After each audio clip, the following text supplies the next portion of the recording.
There is an aspect of storytelling that is the dark side of storytelling. I've been speaking about the light side of storytelling, the positive, the raising the bar for communication, the elevating the conversation on planet Earth, the transmission of insight and wisdom and love. That's the good stuff. But we live in a world of duality. There is a dark side to storytelling that I want you to be aware of, because we are all subject to it, both as listeners and as tellers. And the dark side of storytelling kicks in when the storyteller actually has an ego-driven purpose for telling the story. In other words, they want to manipulate their audience, they want to deceive their audience, or they want to control their audience. That's what I refer to as the dark side of storytelling.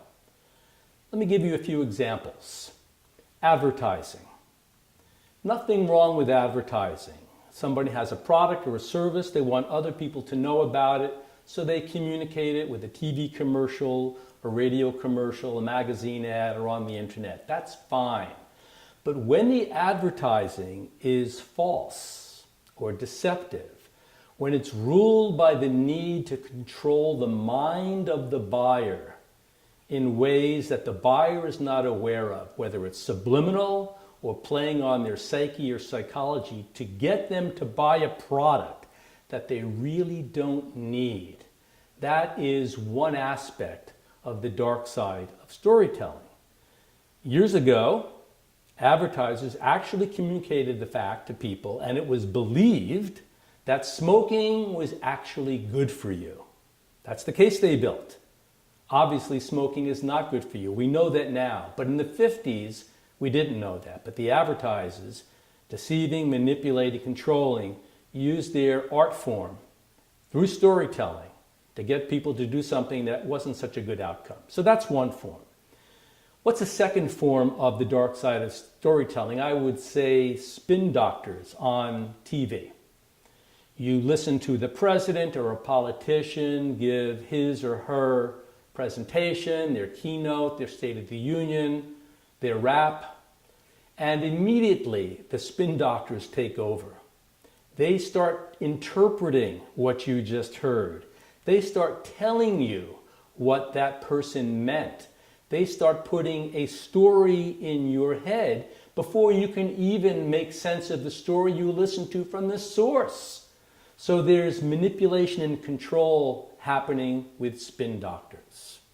A third version of the dark side of storytelling would be called revisionist history.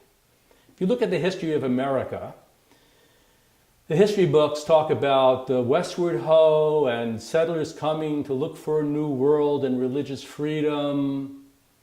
Go to the coast and find new lands, the spirit of adventure. No one talks about the destruction of so many Native American Indians and the stealing of their land. Okay? The history books tell a different story. Native Americans, if you ask them what happened in the early days, their history is very different. There is another kind of revisionist history around the Holocaust.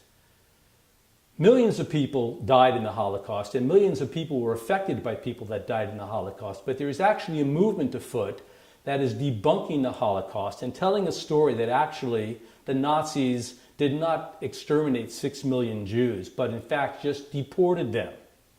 And there are now thousands of people that believe that. They believe the story. Okay? Story is powerful. It puts an image in the mind.